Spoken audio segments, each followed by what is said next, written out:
Francisco. He said, if she comes, I'm going to call the tour off. So I came straight to New York. My mother called the police, and they followed the dolls with detectives, and they grabbed another groupie instead of me. She was going, I'm not Sable Star, I'm Serinda Fox, and don't you forget it. She had white hair just like me. Eileen Polk.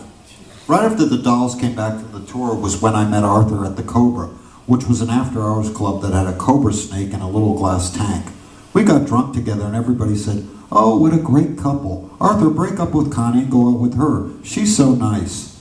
I didn't know who this Connie was. I'd seen her, but I didn't know what her relationship was to Arthur, because we'd only just met her at the Cobra. So that night, Arthur told me he'd been going out with this woman who was driving him crazy. He told me, she tried to cut off my thumb off, and I hate her, and I never want to see her again, and I love you, blah, blah, blah. So I said to Arthur, after he finished showing me the scar on his thumb, well good, break up with her and go out with me. A little while later, I met Connie for the first time in the back room at Max's, and she tried to beat me up. But Arthur stopped her. Connie screamed, you cunt, what are you doing with my boyfriend? And a growl came from Arthur. He could be really nasty too. When he got mad, it was scary.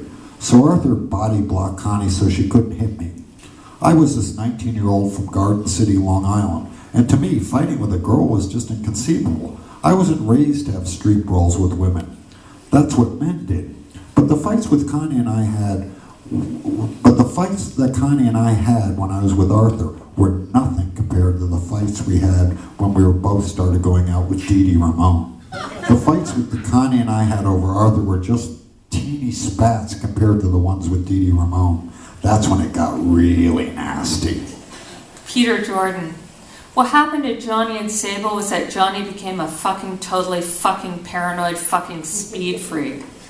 The dolls had this guy Frenchie who worked with us for years. He was the band's valet, a kind of general odd job man on the road crew. Frenchie was a total amphetamine freak, and Johnny started taking speed with Frenchie. Johnny got totally completely into it.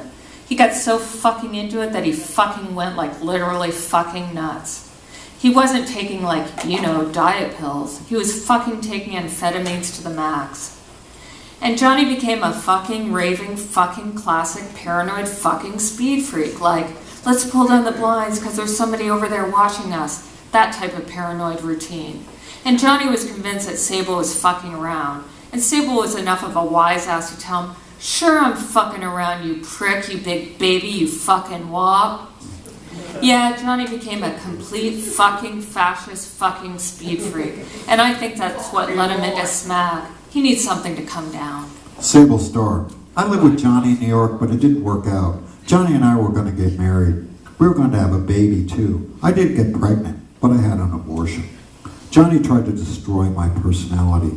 He wanted me to sit there and be quiet and tell him I loved him 24 hours a day. I like to run around and have a good time, but I didn't change for him. I was becoming the type of person he wanted me to be. Just stay home every day. After I was with him, I just wasn't Sable Star anymore. He really destroyed the Sable Star thing. He made me throw all my diaries out and all my phone numbers down the incinerator, and he ripped up my scrapbook. It was a good one, too. I had everything in it.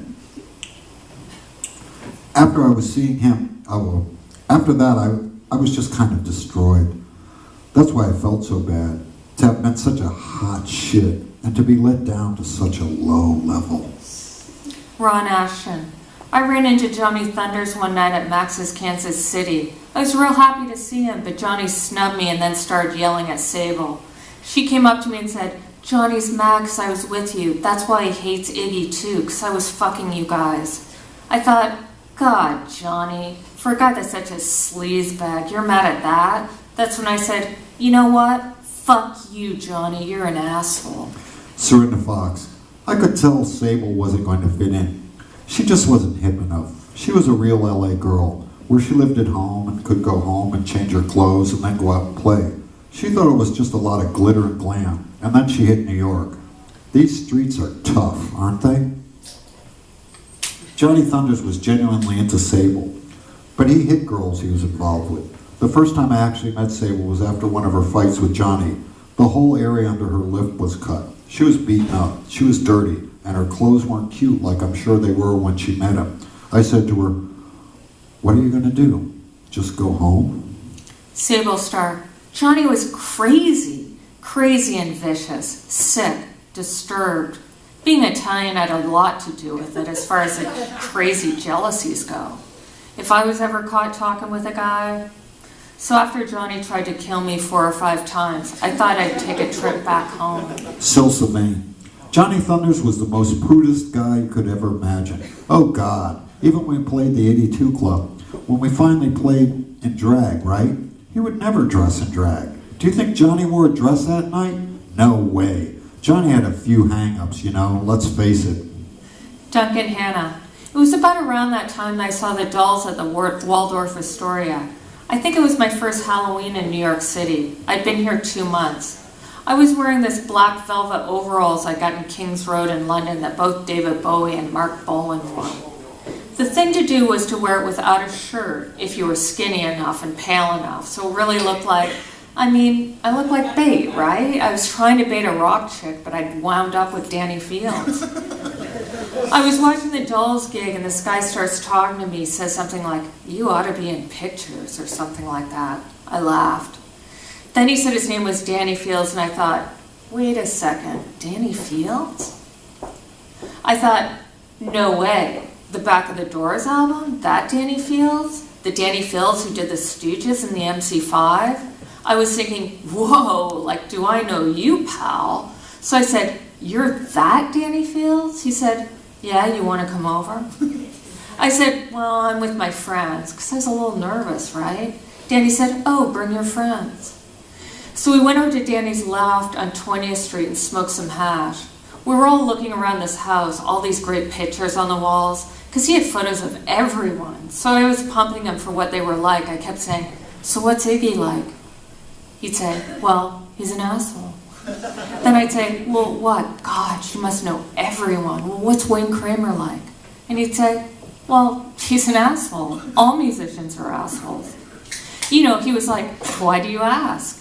Danny was looking at me saying, "These people are jerks." And I said, "I know, but they're just so great." And Danny said, "Of course they're great. They're the best, but they're just complete assholes." So Danny and I became friends, and I took him to CBGB's because I kept raving about this new band called Television. Thank you.